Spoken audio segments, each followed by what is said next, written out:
하겠습니다. 은혜로우신 하나님 참으로 감사합니다. 거룩한 주에 우리에게 허락하시고 주의 전에 나와 예배하게 하시니 감사합니다. 하나님, 이 발걸음 가운데 생명과 구원과 축복이 있는 줄 믿사오니 하나님 역사하여 주시옵소서. 주 앞에 나올 때 귀한 예물 드립니다.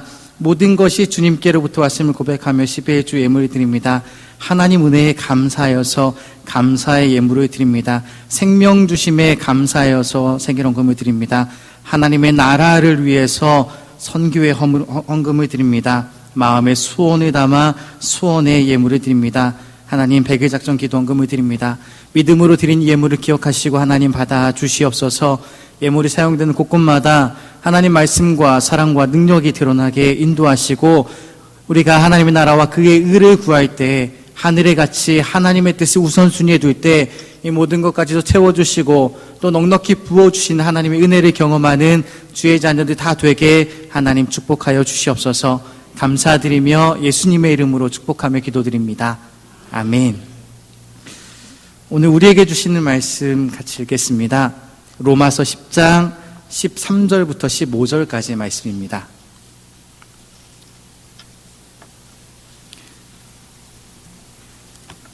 로마서 10장 13절부터 15절까지 말씀입니다.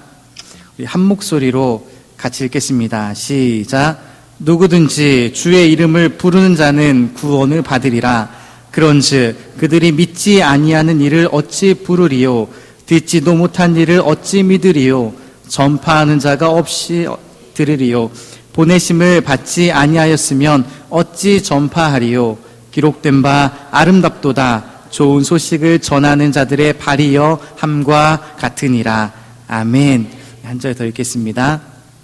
마태복음 28장 18절에서 20절까지 말씀입니다.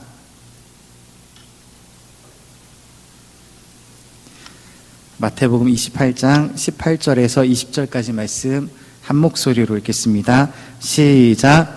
예수께서 나와 말씀하여 이르시되 하늘과 땅의 모든 권세를 내게 주셨으니 그러므로 너희는 가서 모든 민족을 제자로 삼아 아버지와 아들과 성령의 이름으로 세례를 베풀고 내가 너희에게 분부한 모든 것을 가르쳐 지키게 하라.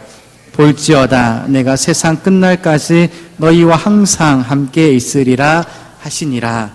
아멘. 하나님의 은혜와 사랑이 이 시간 우리 모두에게 임하시길 축복합니다. 가장 진실한 기도는 가장 솔직한 기도라고 생각합니다. 그래서 우리 유학생들에게 있는 그대로 기도하라고 가르칩니다. 하나님 만나고 싶으면 하나님 만나고 싶다고, 사랑한다면 사랑한다고, 도움이 필요하면 도와달라고, 하나님을 향한 이들의 마음을 하나님께서 기쁘게 여기셔서 만나주시고 또 함께 하시는 것을 보면서 하나님께서 우리를 향한 하나님의 뜻이 무엇인지 알아가는 것 같습니다. 먼저 이렇게 중국인 유학생 헌신 예배를 드릴 수 있도록 인도하신 하나님께 영광을 돌립니다. 그리고 유학생들을 향한 하나님의 마음으로 지금까지 기도하고 후원해 주신 교회와 성도님들, 또 섬기셨던 목사님들과 스태프들에게 감사를 드립니다. 특별히 주일 저녁마다 사물놀이를 가르쳐 주시는 임성국 권사님께, 그리고 악기를 빌려주시는 사물놀이 팀에게 감사를 드립니다. 그리고 유학생 헌신 예배를 드린다고 서울에서 내려온 탕리진과 펑원진에게도 감사함을 전합니다. 동영상을 보셔서 아시겠지만 중국인 유학생 예배는 2008년도부터 시작되었습니다. 최근 사역에 대한 사진을 소개하는 것보다 지금까지 수고하고 또 헌신해 주신 분들을 기억하고 감사드리기 위해서 예전에 사진을 많이 넣었습니다. 헌신 예배를 위해서 스태프들은 매일 릴레이 기도하고 매주 전도하면서 준비를 했습니다. 유학생들은 헌신 예배 가운데 우리의 믿음을 드리기 위해서 알파 코스를 참여했습니다. 그리고 지난주에 주말 수영에도 다녀왔습니다. 유학생 헌신 예배가 단순히 프로그램 몇 개 보여드리는 것으로 끝나는 것이 아니라 계속해서 복음을 전하는 선교사역에 교회와 성도님들이 더욱 기도하고 또 헌신하는 자리가 되길 소망합니다. 최근에 한 목사님을 만났습니다. 그분은 집사님으로 헌신하시다가 하나님의 은혜를 경험하고 밤낮 가리지 않고 복음 전하는 일을 했습니다. 당시 사업이 성공해서 많은 부를 누리고 있었지만 하나님의 부르심에 그 모든 것 내려놓고 신학을 하고 목회를 시작했습니다. 하나님께서 주신 넘치는 은혜와 강력한 은사를 통해서 많은 사람들이 치유받고 또 귀신이 떠나가고 예수님을 영접하는 놀라운 역사가 있었습니다. 그렇게 평생 하나님만 바라보고 목회하면서 받은 은혜를 나누셨습니다. 제가 만난 그때 역시 하나님 한 분만 바라보면서 최선을 다해서 기도하셨고 또 성령께서 강하게 역사하시는 그러한 사역들을 하셨습니다. 그런데 나중에 알고 보니 당신이 암에 걸리셨는데도 그렇게 하나님만 바라보면서 열심히 사역하셨던 것입니다. 자녀가 미국에서 교수를 하고 있고 또 편하게 살 수 있는 많은 조건들이 있음에도 불구하고 예배의 자리, 복음 전하는 그 자리를 놓지 않았습니다. 그러던 어느 날 당신이 살 수 있는 날이 많지 않음을 깨달았다고 합니다. 그리고 평생 하나님께서 능력 주셔서 많은 사역들을 했는데 곰곰이 생각해 보니까 집사일 때 은혜 받았을 때에는 밤낮 가리지 않고 전도했었는데 복음을 전했었는데 목회하면서 그러한 일에 소홀했다 하는 생각이 드셨답니다. 그래서 병원에 누워 있어야 할 그분이 매일 지하철을 오가면서 복음을 전했습니다.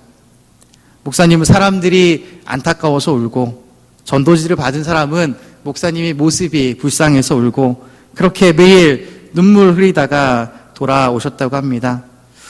놀라운 것은 그렇게 몸이 마르고 힘이 없는데도 하나님의 말씀을 전하시는 그 목소리에는 늘 힘이 있었고 또한 강한 하나님의 역사가 나타났습니다.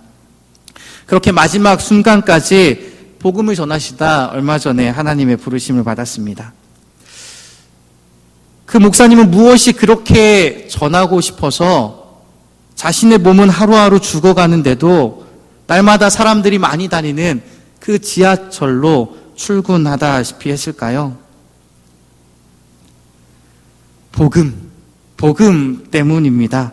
영접하는 자, 곧 그 이름을 믿는 자들에게는 하나님의 자녀가 되는 권세를 주셨으니 예수님을 믿으면 죄 용서받고 구원받는다는 이 사실을, 이 감격스러운 은혜를 혼자 누릴 수 없기에, 혼자서만 구원받을 수 없기에 살아있는 동안, 생명 있는 동안 단 한 사람이라도 더 예수님 믿고 구원받게 하려고 날마다 사람들이 많이 다니는 지하철에 복음 전하러 가신 것입니다.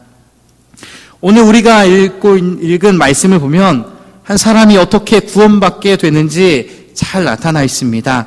우리 로마서 10장 13절 말씀을 우리 같이 읽어보겠습니다. 시작. 아멘. 이 말씀은 바울이 요엘 2장 32절에 나오는 하나님의 말씀을 인용한 것입니다. 하나님께서 심판하실 그때에 주님의 이름을 불러 구원해달라고 호소하는 사람, 다시 말해서 하나님의 약속을 믿는 사람, 하나님을 믿고 돌아온 그 사람은 누구든지 구원을 얻게 된다는 것입니다. 누구든지 주의 이름을 부른 자는 구원을 받으리라. 이 말에는 두 가지가 전제되어야 합니다. 첫 번째, 구원은 인종 차별이 없습니다. 유대인이건 이방인이건 종족에 대한, 민족에 대한 차별이 없습니다. 자유인이건 종이건 신분의 차이가 없습니다. 남자나 여자나 성별의 차이가 없습니다. 어린이나 노인이나 나이에 대한 차별이 없다는 것입니다. 둘째는 이렇게 남녀노소 빈부귀천 모든 민족, 모든 사람을 다 구원하실 정도로 하나님의 은혜는, 하나님은 부요하시다는 것입니다. 요한복음 14장 2절 말씀 보면 예수님은 내 아버지 집에는 거할 것이 많도다 이렇게 말씀하셨습니다. 하나님은 온 세상 모든 사람들을 다 구원하길 원하십니다. 그만한 사랑과 그만한 능력이 있는 전능하신 분입니다. 하나님은 누구든지 주의 이름을 부르는 그 사람을 구원해 주십니다. 다시 말해 우리가 구원받기 위해서는 주의 이름을 부르는 그 부름이 있어야 된다는 것입니다. 우리 14절 말씀도 함께 읽어보겠습니다. 로마서 10장 14절 말씀입니다. 시작.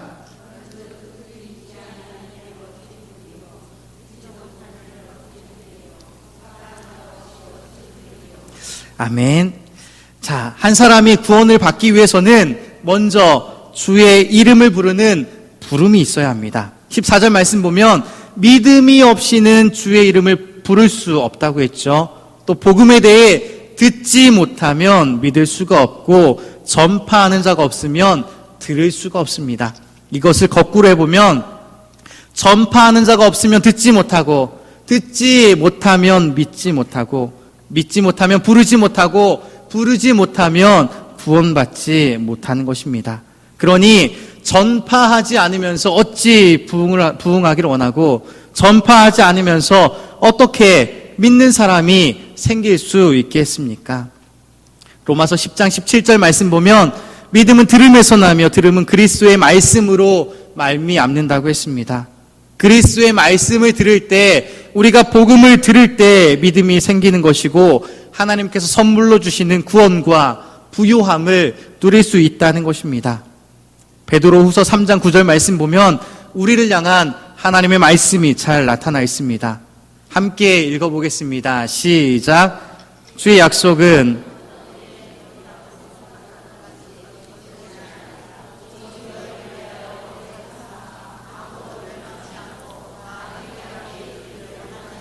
아멘. 하나님은 아무도 멸망받지 않기를 원하십니다. 천하보다 귀한 한 생명도 잃지 않기를 원한다는 말입니다. 그래서 주의 재림이 지연되는 것입니다. 사랑하는 성도 여러분, 지금 우리가 보내는 이 하루 이 시간은 하나님께서 한 영혼이 주님께로 돌아오기를 기다리고 있는 때입니다. 여러분, 홈쇼핑이나 인터넷 쇼핑을 통해서 주문한 그 물건이 택배로 오는 것을 한번 상상해 보십시오. 얼마나 그 물건이 기다려집니까? 또 생각했던 것보다 늦어지면 괜히 어차피 받을 건데도 그냥 안타깝습니다. 그런데 하나님은 쓰다 보면 낡아질 물건이 아니라 비록 죄 가운데 있지만 구원받아야 할 한 영혼, 온 천하보다도 더 귀한 한 영혼이 하나님께 돌아오기를 얼마나 귀하게, 얼마나 기다리고 있으실까요? 그래서 하나님은 한 영혼이 믿음을 가지고 구원을 얻을 수 있도록 믿음의 사람들을 세상으로 보내십니다. 우리 15절 말씀도 한번 읽어보겠습니다. 로마서 10장 15절 말씀입니다. 시작.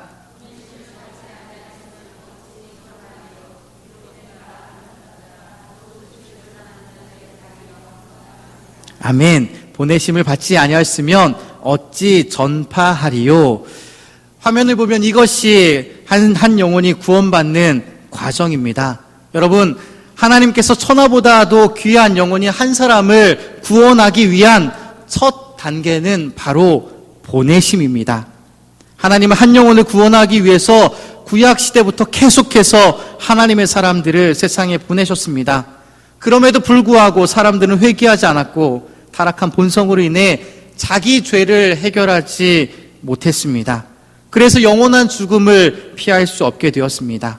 마침내 하나님은 인류의 구원을 위해 타락한 본성을 가진 우리의 죄의 문제를 해결해 주시기 위해서 예수님을 세상에 보내셨습니다. 예수님은 하나님의 아들로 죄가 없으셨지만 내 죄, 우리의 죄를 대신해서 십자가에 못 박히셨습니다. 그리고 예수님은 모든 믿는 자들에게 하나님의 자녀가 되는 권세, 구원의 길을 열어주셨습니다. 이렇게 예수님은 대속과 구원의 사명을 완벽하게 마치셨고 승천하기 전에 우리에게 마태복음 28장 18절에서 20절까지 말씀을 주셨습니다. 우리 한 목소리로 같이 마태복음 28장 18절에서 28절 말씀 같이 읽어보겠습니다. 예수께서 나와 시작. 예수께서 나와 말씀하여 이르시되 하늘과 땅의 모든 권세를 내게 주셨으니 그러므로 너희는 가서 모든 민족을 제자로 삼아 아버지와 아들과 성령의 이름으로 세례를 베풀고 내가 너희에게 분부한 모든 것을 가르쳐 지키게 하여라. 볼지어다 내가 세상 끝날까지 너희와 항상 함께 있으리라 하시니라.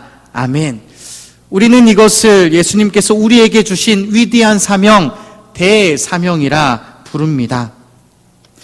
예수님께서 제자들에게 하신 이 말씀을 보면 하늘과 땅의 모든 권세를 가진 예수님께서 항상 나와 함께 하시기 때문에 가라는 것입니다.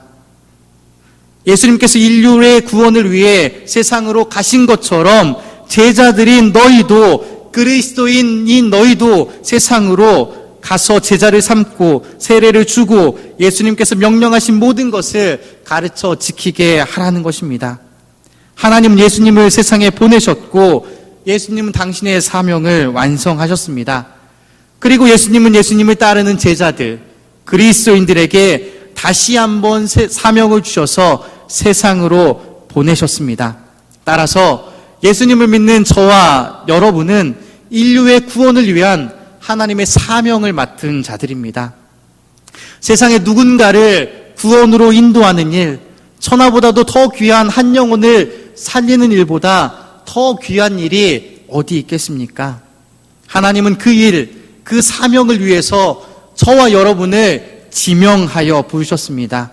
지명하셨다는 것은 하나님께서 우리 한 명 한 명을 향한 하나님의 부르심, 하나님의 크고 위대하신 계획이 있다는 것입니다. 그것이 바로 영혼을 구원하는 하나님의 사역에 우리가 동참하는 것입니다. 그러니 우리는 빈부귀천, 남녀노소, 인종과 민족을 넘어서 우리가 이 땅에 살아가는 이 존재 자체만으로도 우리는 귀한 사람입니다. 그러나 사단은 우리의 가치를 인정하지 않습니다. 아니, 우리 스스로가 그 가치를 모르게 합니다. 하나님께로부터 보냄을 받았지만, 사명받았지만 선포하지 못하게 합니다. 보내심을 받았지만 전파하지 못하게 합니다. 그래서 우리를 통해 복음이 전해지지 못하게 합니다. 결국 하나님의 일을 하지 않으니 하나님께서 우리를 통해서 역사하실 수 없고 하나님께서 행하시는 위대하신 일들을 우리가 경험하지 못한다는 것입니다. 하나님을 아는 지식은 있으나 나를 통해서 역사하시는 그 하나님의 능력은 내 삶 가운데 없는 것입니다. 예수님은 지금도 임마누엘 우리와 함께 하십니다. 하늘과 땅의 권세를 가지신 주님께서 지금도 나와, 지금도 여러분과, 지금도 우리와 함께 하신다는 것입니다. 그러니 내가 사랑하는 사람들이 있는 우리의 가정으로, 우리의 학교로, 직장으로, 지역과 세상으로 주님이 알지 못하는 사람들이 있는 그곳으로 우리는 나아가야 합니다. 가서 복음을 전해야 합니다. 하나님은 저와 여러분을 통해서 일하시길 원하십니다. 하나님은 때로 내가 지혜가 부족해도, 재물이 부족해도, 힘이 부족하고 세상적인 기준이 나에게 부족해도 우리를 가치 없고 쓸모없는 존재라 여기지 않습니다. 오히려 그와 같은 상황 가운데 있는 사람들을 구원하기 위한 가장 적절한 사역자라고 말씀하십니다. 하나님은 여러분을 예배의 자리, 또 주님의 자리로 부르셨습니다. 그렇다면 오늘 우리에게 이 생명 주셨다면 그것은 저와 여러분을 통해서 이루실 하나님의 일들이 반드시 있다는 것입니다. 하나님의 은사와 부르심에는 후회하심이 없기 때문입니다. 15절 말씀 보면 기쁜 소식을 전하는 이들의 발걸음이 얼마나 아름다우냐 이렇게 말하고 있습니다. 복음을 전하는 이들이야말로 하나님께서 가장 기뻐하시는 일을 행하는 사람들입니다. 하나님의 소원을 들어주는 사람들입니다. 그러니 그들의 발걸음 가운데 어찌 하나님께서 함께 하시지 않으시겠습니까? 말을 얼마나 잘하든 못하든 그것이 중요하지 않습니다. 내가 전한다고 누가 내 말을 듣겠느냐는 그러한 사단이 주는 생각을 여러분 멀리 하시길 바랍니다. 여러분, 저는 우리 모두가 어디에 있고 또 무슨 일을 하든지 다 복음의 증인이 되길 소망합니다. 유창한 말이 아니어도 좋습니다. 다만 예수님은 너를 사랑해 라는 단 한마디라도 저와 여러분의 입술을 통해서 선포되길 소망합니다. 말 못하는 모세도 하나님께서 사용하셨습니다. 중국어를 한마디도 못하는 제가 중국인 유학생 선교팀을 맡고 있습니다. 하나님께서 함께 하시면 부족한 말을 통해서도 이적들이 일어나게 됩니다. 저와 여러분은 예수님께서 세상으로 보내신 사명자들입니다. 하나님 우리를 보내신 것을 후회하시지 않을 정도로 우리에는 가치 있는, 또 세상 가운데 영향력 있는, 그리스도의 영향력이 있는 그리스도인이라는 사실을 기억하시고 이 한 주간에도 복음 전하는 사명자로 사시길 축복합니다. 기도하겠습니다. 은혜로우신 하나님, 부족하고 연약함에도 불구하고 우리를 불러주시고 사랑하시고 생명 주시고 사명 또한 주시니 감사합니다. 하나님, 구원의 은혜를 나만 간직하는 것이 아니라 하나님, 내 가족에게도, 내가 사랑하는 우리 친척과 또 이웃들에게도, 함께하는 사람들에게도 나눌 수 있는 그 믿음을 주님 허락하여 주시옵소서. 보냄을 받았지만 하나님, 입을 다물고 있지 않게 하나님 도와주시옵소서. 전파하는 자가 될 수 있도록 하나님 축복하여 주시옵소서. 감사드리며 예수님의 이름으로 기도드립니다. 아멘.